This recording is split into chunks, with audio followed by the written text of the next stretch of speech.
Qëndrimet që Ramush Haradinaj i dha pas mbledhjes së kryesisë së AK-s, të njëjtën në mbrëmje dëshmuan që edhe deklarativisht asnjëra parti nga ish bloku opozitar nuk do ta votojë Glauk Konjufsun për kryeministër dhe kabinetin e tij për qeverisje të re.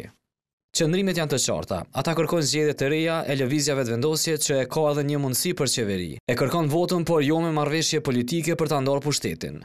Qeveria kalimtare deri në pranverë në krye me Konjufsën, sipas deputetit Enver Haliti, është mundësi e jashtëzakonshme që kërkon reflektim nga opozita e jo refuzim të pavend. Lëvizja vetëvendosja asnjëherë nuk ju ka friguar zgjedhjeve.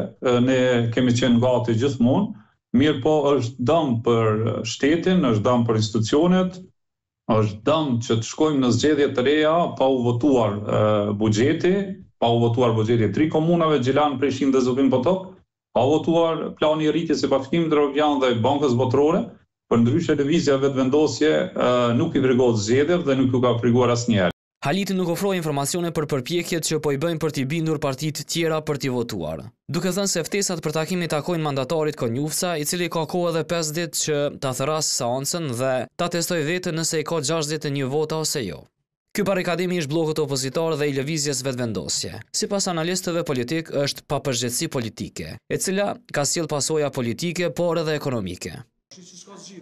Analisti Muhamet Hajrullahu vlerëson se secila parti politike e mban një pjesë të fajit. Përgjegjësia bie mbi subjektin e parë natyrisht, si subjekti më i madh, por edhe ndaj të tjerëve të cilët nuk janë duke jep ndonjë zgjidhje ose duke u bashku për me largu Kurtin, sepse ata thanë deri dje që do ta largojnë. Pra, as nuk po bashkohen me Kurtin e as nuk po bashkohen bashk për me rrëzu Kurtin. Lëvizja vetëvendosje ka kohë deri më 19 nëntor që të therrasë seancën për votimin e qeverisë. Në rast se nuk votohet e njëjta, zgjedhjet e parakohshme do të mbahen më së largu në javën e 3 të dhjetorit.